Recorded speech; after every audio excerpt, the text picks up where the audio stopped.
तो hello hello बच्चों, क्या हाल चाल। Good morning. तो टुडे आज हम करने वाले हैं क्लास 12th का। कल हमने क्या किया था? कल हमने किया था फिजिक्स के, हमने 3 क्वेश्चन किए थे, मेथड ऑफ चार्जिंग सीखा था।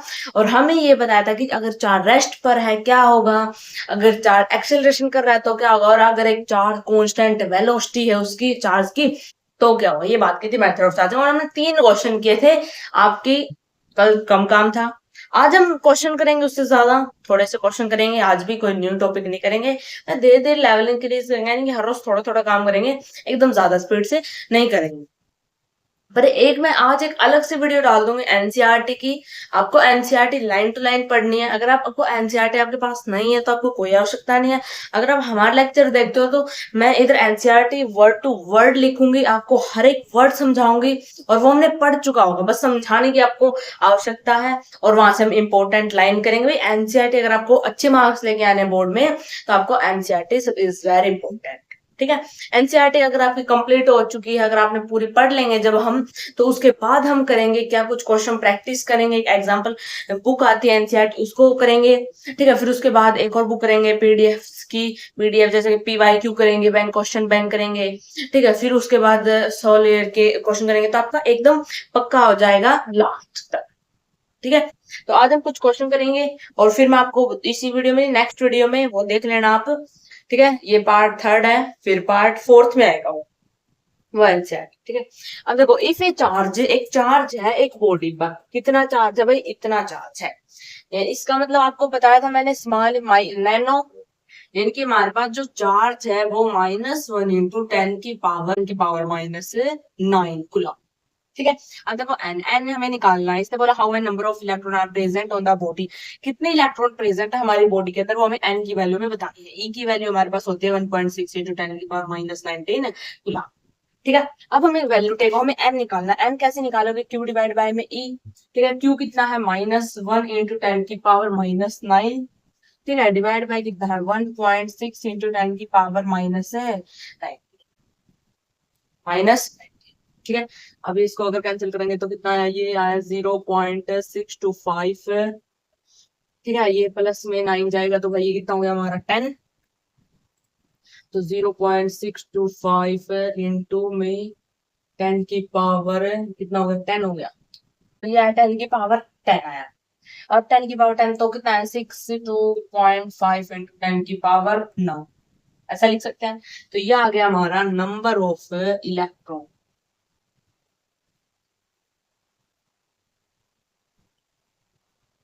नंबर ऑफ इलेक्ट्रॉन, समझ गए बात को? Number of electron, number of electron आ गया हमारा। नीचे वाला जो क्वेश्चन है ना वो बिल्कुल बेटा ऐसा ही है, सेम है, बिल्कुल ऐसा ही है, सेम क्वेश्चन। तो हमें बताना है नंबर ऑफ इलेक्ट्रॉन है एक 1 कूलम के अंदर, यानी कि हमारा जो चार्ज है वो है 1 कूलम। ठीक है। और इसने बता दिया नंबर ऑफ इलेक्ट्रॉन, वही हमें सेम एन निकालना है। और वही ई की वैल्यू 1.6 × 10 की पावर -19 दे रखे। ठीक है। तो एन निकालना भाई क्यू। ठीक है। तो क्यू की वैल्यू है 1। यहाँ देखो 1.6 × 10⁻⁻19, इससे कट किया 19 से, ये 0.625। ठीक है। अब ये ऊपर जाएगा तो 0.265 इंटू में 10 की पावर 19। ठीक है। अगर एक पॉइंट अगर ऐसे लिखूं मैं, 6.25 इंटू 10 की पावर 18, इतने ही वो आ जाएगा। बस किसका फर्क है आपको, किस दोनों में, मैंने इस वजह से दोनों में साथ लिखे। देखो इसका इसका क्या मतलब, बस 1 कूलम देखा है। इसमें देखो कितना आंसर चेंज, कितने इलेक्ट्रॉन का फर्क आ गया है यहाँ से और यहाँ से, कितनी बड़ी वैल्यू है किसकी वजह से? 1 कूलम में इतना, और देखो -1, और इसने यहाँ पे नैनो दे दिया। अगर यहाँ पे माइक्रो होता तो कितने आती? 10 की पावर -6। मिली होता तो -3। पिको होता तो -12। यस बेटा, गुड, वेरी, आपने निकाला मेरा बहुत अच्छे से। क्वेश्चन करो। ठीक है। When a piece of polythene is rub करेंगे विद वूल, वो कपड़ा है, छोटे छोटे हैं, किसके? पॉलीथीन के टुकड़ों को हमने रब किया, और मैंने बताया था जिस पर हम रब करते हैं उसका चार्ज उस पर आता है जिसको हम रब करते हैं। समझ नहीं आया? देखो आ जाएगा। ये मेरे पास कपड़ा है, वूल का कपड़ा है। और इसमें मैंने रब किए छोटे छोटे टुकड़े पॉलीथीन के। मैंने कौन रब किया? मैंने ये रब किए पॉलीथीन के टुकड़े, मैंने रब किए वूल के कपड़े पर। ठीक है, अब इन किसका चार्ज, वूल के कपड़े का चार्ज इस पर आएगा, पॉलीथीन पर के टुकड़ों पर। क्यों? क्योंकि जिसको हम रब करेंगे उस पर चार्ज आता है। जिसको हम रब करेंगे उस पर चार्ज। आप खाना खाते हो, है, जो खाता है उस पर, उसमें एनर्जी आती है। खाने में थोड़ी ना एनर्जी हो, तुम खा गए, यानी कि जो खाता है उसमें एनर्जी आती है, फिर नींद भी अच्छी आती है। खाते ही है, ज्यादा खाने से नींद भी अच्छी आती है। कोई तो ज्यादा खाने से उठा ही नहीं है, लिमिट में खाना चाहिए, कोई तो उठता ही नहीं। ठीक है, फिर इसने बोला एक चार्ज दे दिया इसने, is develop on polythene. Polythene पर भाई इतना चार्ज आ गया, मैंने आपको बताया था चार्ज, वूल के कपड़े का चार्ज उसके पॉलिथीन पर आ गया। और कितना चार्ज आया? -2 × 10⁻⁻⁷ गुलाम चार्ज आया। व्हाट इज द, क्या है अमाउंट ऑफ मास? ओह, अब तो भाई ये आपको याद होना चाहिए, अमाउंट ऑफ मास। मैं नहीं बताऊंगी, फिर आप बता देते हो, हर बार बोलते नहीं बताऊंगी, फिर बताना पड़ता है कुछ बच्चे ऐसे जो वीडियो को, नए बच्चे जो देख रहे हैं उनके लिए बताना पड़ता है। ठीक है, तो अमाउंट ऑफ मास क्या बताया था मैंने कि एक इलेक्ट्रॉन का जो मास है वो कितना होता है, वो 9.1 × 10⁻31 किलोग्राम होता है। ये एम ही नहीं है बेटा, ये एम ही नहीं है, ये मास ऑफ, एक इलेक्ट्रॉन का मास है ये। तो ये एम ही नीचे है, मतलब इसका मतलब समझ जाना, एक मास, एक इलेक्ट्रॉन का मास।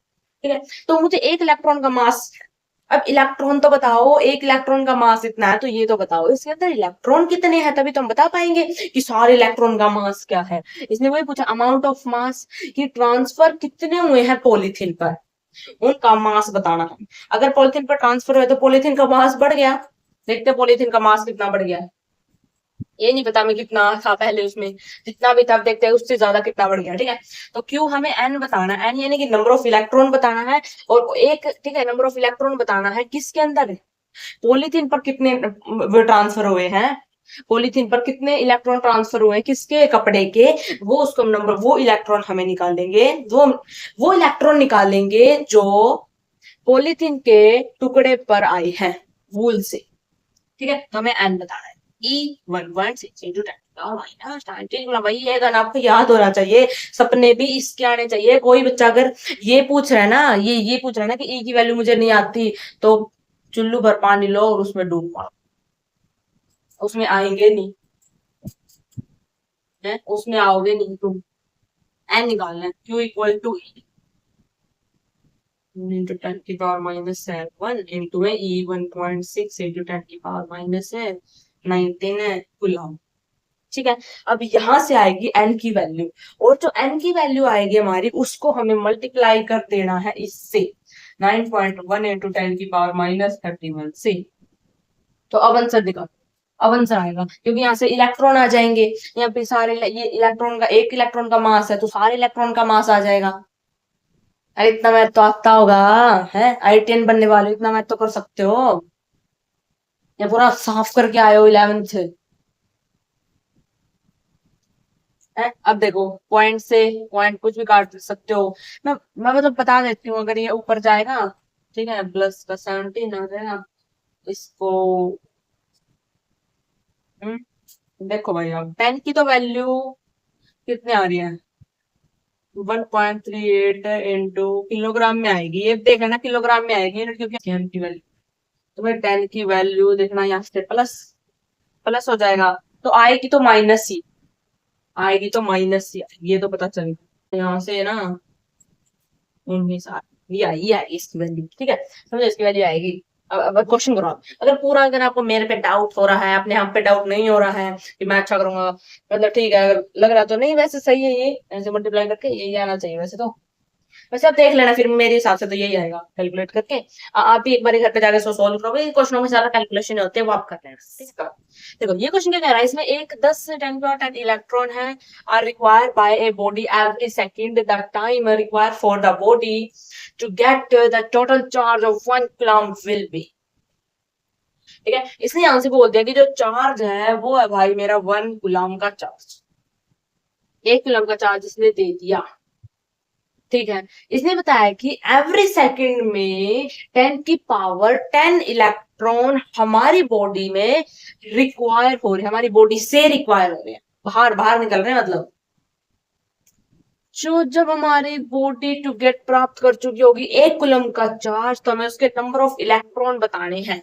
तो बताओ, एन ई 1.6 इंटू 10⁻19 है कूलम। ठीक है, तो एन एन कैसे निकालोगे? एन निकालोगे क्यू डिवाइड बाय में ई, क्यू डिवाइड बाय में ई। तो क्यू कितना है भाई? क्यू कितना है? 1 डिवाइड बाय में 1.6 इंटू 10⁻19 का गुलाम, ये 0 आ गया, ये कितना आ गया? 0.625 आ गया। तो वही 6.25 इंटू 10⁻18 आ गया।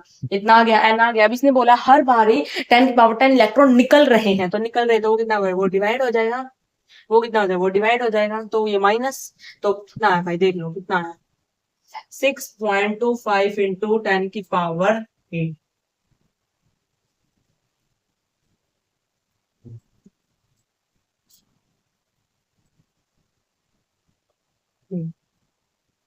ठीक है, ये आ गया हमारा इलेक्ट्रॉन।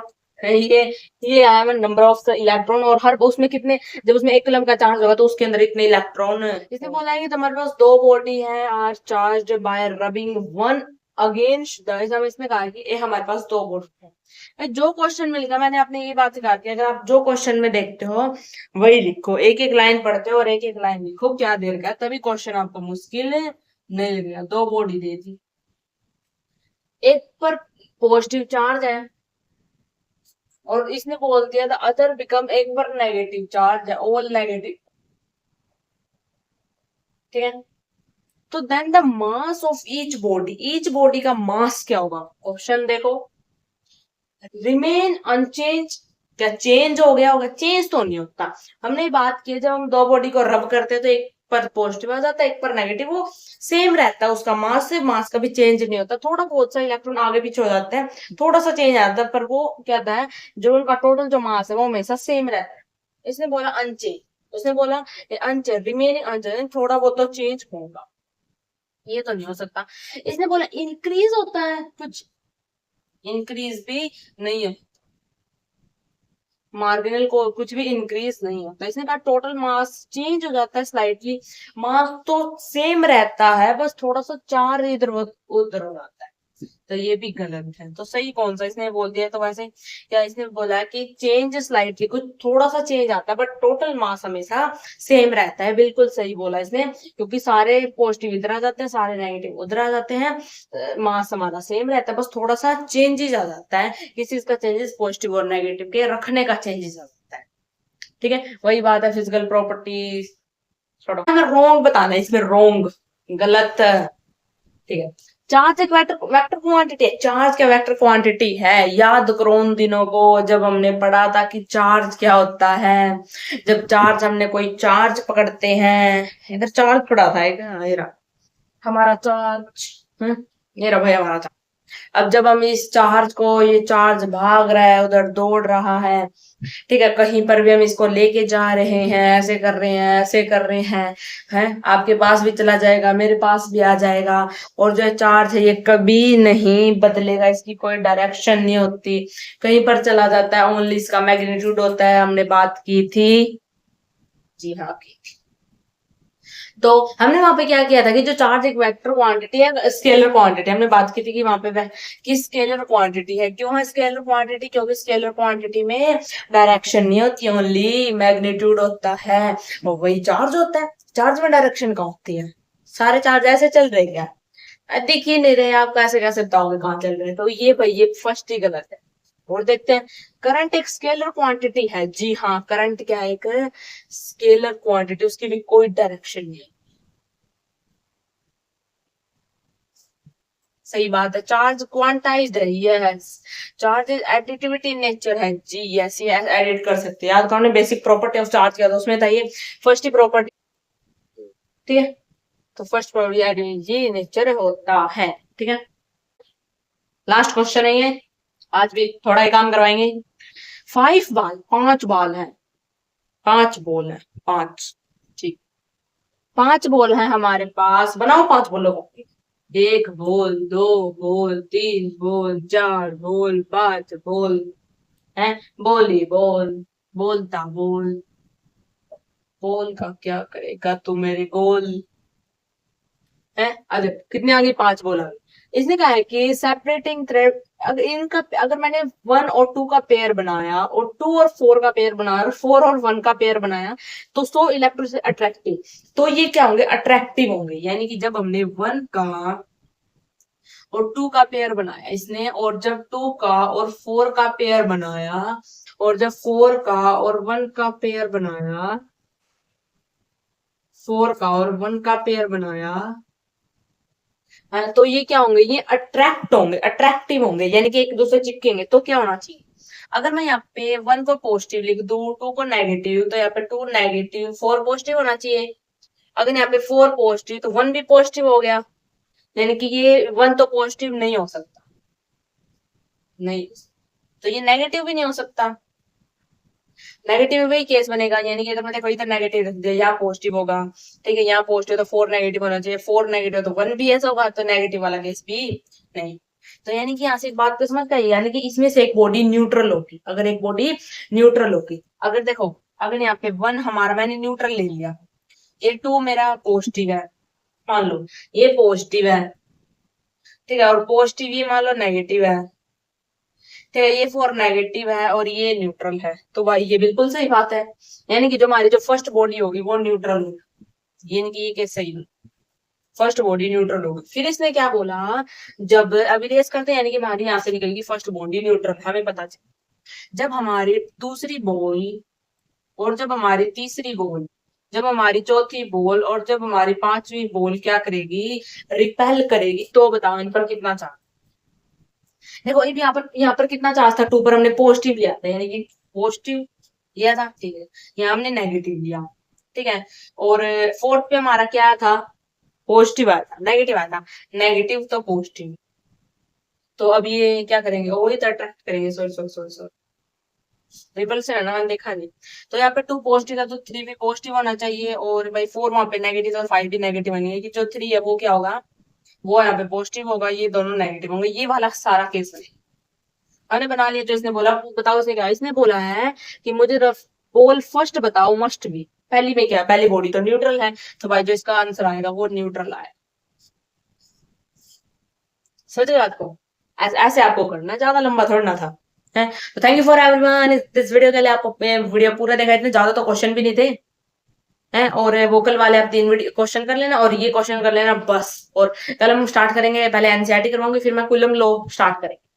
तो अगर आपके पास एनसीईआरटी है तो आप पढ़ सकते हो खुद से, अगर नहीं है तो बेटा लेने की आवश्यकता नहीं है कि मेरा एनसीईआरटी मेरा काम ही नहीं चलेगा। नहीं, हम इधर एक वन टू वन लाइन करेंगे, जब मैंने बोल दिया वन टू वन लाइन यहाँ पे एनसीईआरटी करेंगे, या फिर आप गूगल से पीडीएफ डाउनलोड कर सकते हो, कोई जरूरत नहीं है, ठीक है, वहां से आप पढ़ सकते हो। आई होप कल के वीडियो डालते से पहले आप क्या करो, एक बार थोड़ा सा, अगर जिस बच्चे के पास एनसीईआरटी है तो वो थोड़ा सा पढ़ सकता है, नहीं है तो आप पीडीएफ डाउनलोड करके एक बार देख सकते हो, ये आपको जल्दी समझ में आएगा। आपके लिए बोल रही हूँ, मुझे क्या है, आपके भविष्य के लिए बोल रही हूँ, तो थोड़ा सा पहले उसको पढ़ो, फिर जो हम इधर करेंगे तो आपको जल्दी समझ में आएगा, ठीक है। और एनसीईआरटी बेटा केमिस्ट्री में बहुत जरूरी है, मैथ में भी बहुत जरूरी है, और अगर आपको अच्छे मार्क्स लेके आना तो फिजिक्स में बहुत जरूरी है एनसीईआरटी और एनसीईआरटी के एग्जाम्पल, ठीक है। तो थैंक यू फॉर बने रहिए हमारे साथ।